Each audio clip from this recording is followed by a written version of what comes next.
Un tribunal international d'arbitrage a rendu un verdict mardi hier qui s'oppose aux revendications territoriales de la Chine en mer de Chine méridionale.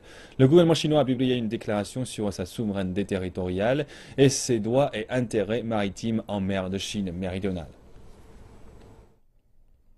En vue de réaffirmer la souveraineté territoriale et les droits et intérêts maritimes de la Chine en mer de Chine méridionale, de renforcer la coopération avec les autres pays en mer de Chine méridionale et d'y préserver la paix et la stabilité, le gouvernement de la République populaire de Chine déclare ce qui suit.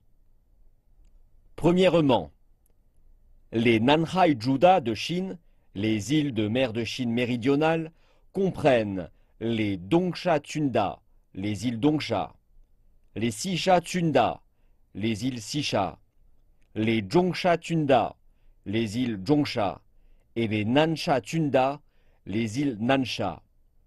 Les activités du peuple chinois en mer de Chine méridionale ont commencé il y a plus de 2000 ans.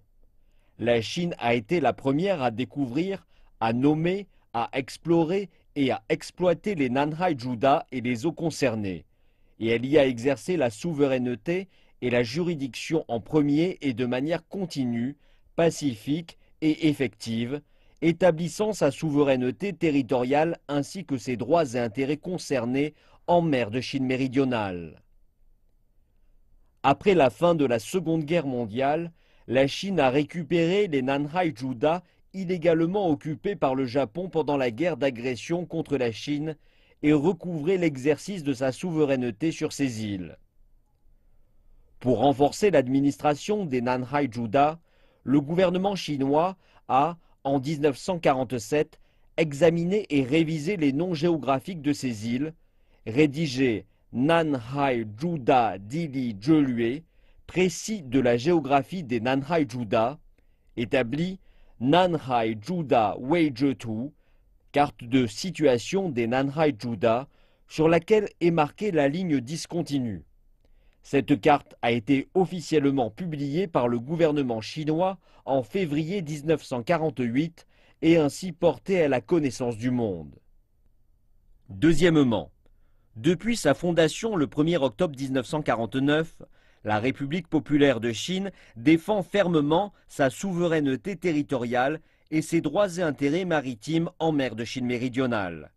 Des instruments juridiques tels que la déclaration du gouvernement de la République populaire de Chine sur la mer territoriale de 1958, la loi de la République populaire de Chine sur la mer territoriale et la zone contiguë de 1992, la loi de la République populaire de Chine sur la zone économique exclusive et le plateau continental de 1998 et la décision du comité permanent de l'Assemblée populaire nationale de la République populaire de Chine sur la ratification de la Convention des Nations unies sur le droit de la mer de 1996 ont réaffirmé davantage la souveraineté territoriale et les droits et intérêts maritimes de la Chine en mer de Chine méridionale.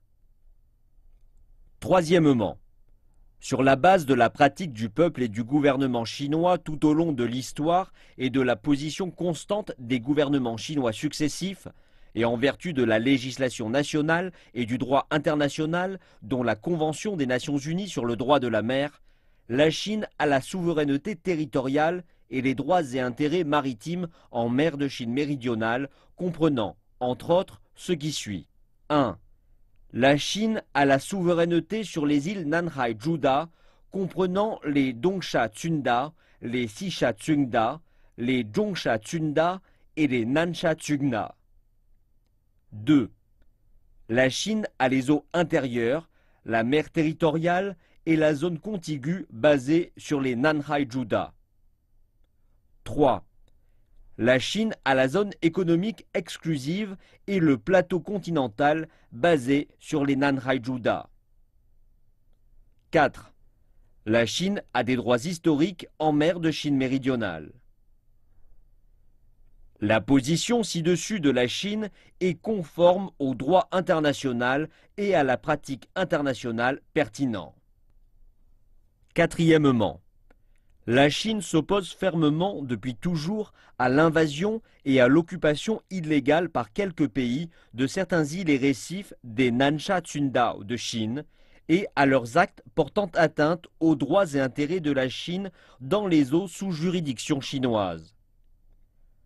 La Chine entend continuer à travailler à régler pacifiquement les différends par voie de négociation avec les pays directement concernés, sur la base du respect des faits historiques et conformément au droit international. Et elle est prête, dans l'attente d'un règlement final, à travailler avec les pays concernés sans ménager aucun effort pour conclure des arrangements provisoires de caractère pratique, y compris l'exploitation conjointe dans les zones maritimes concernées, en vue de réaliser le bénéfice mutuel et le gagnant-gagnant et de préserver en commun la paix et la stabilité en mer de Chine méridionale. Cinquièmement, la Chine respecte et soutient la liberté de navigation et de survol en mer de Chine méridionale dont jouissent tous les pays conformément au droit international. Elle entend coopérer avec les autres États côtiers et la communauté internationale pour assurer la sécurité et la circulation sans entrave dans les voies maritimes internationales en mer de Chine méridionale.